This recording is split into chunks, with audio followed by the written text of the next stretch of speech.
Bismillahirrahmanirrahim. Assalamualaikum warahmatullahi wabarakatuh. Perkenalkan, nama saya Nurul Syafika. Saya merupakan salah satu anggota dari kelompok 4. Akan membawakan materi mengenai pengertian pengetahuan dan proses pengetahuan. Nah, langsung saja kepada pengertian pengetahuan. Secara etimologi atau asal katanya, pengetahuan berasal dari kata bahasa Inggris yaitu knowledge, yang berarti suatu kepercayaan yang bersifat benar. Sedangkan secara terminologi, pengetahuan berarti sesuatu yang diperoleh sehingga menjadi tahu, atau hasil pekerjaan sehingga menjadi tahu.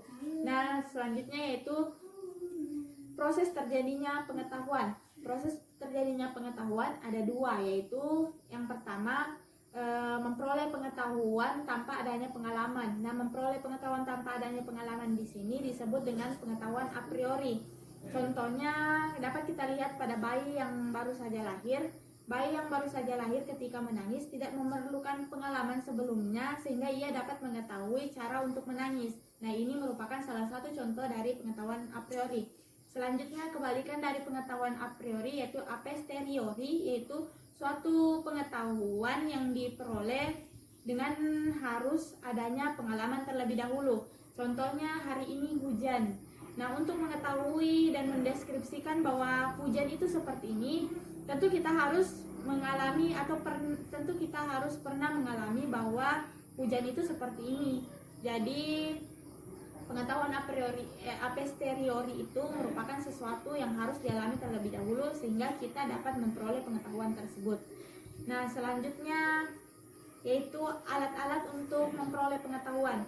Nah, menurut John Hosper dalam bukunya An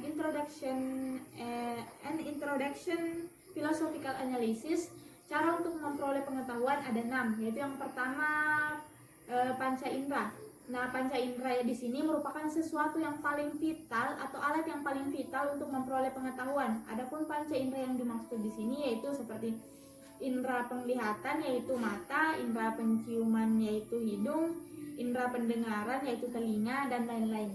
Lalu selanjutnya yaitu nalar atau reason.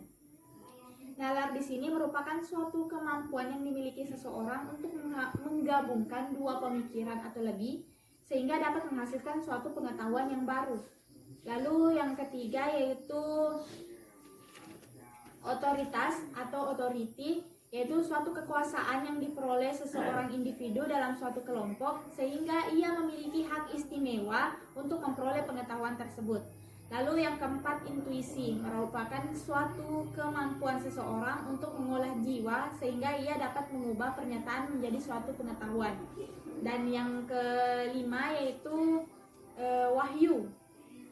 Wahyu yaitu merupakan suatu kabar yang disampaikan, kabar atau berita yang disampaikan oleh Tuhan kepada nabi yang dipilihnya untuk kemudian disampaikan kepada umatnya. Lalu yang terakhir yaitu keyakinan atau faith.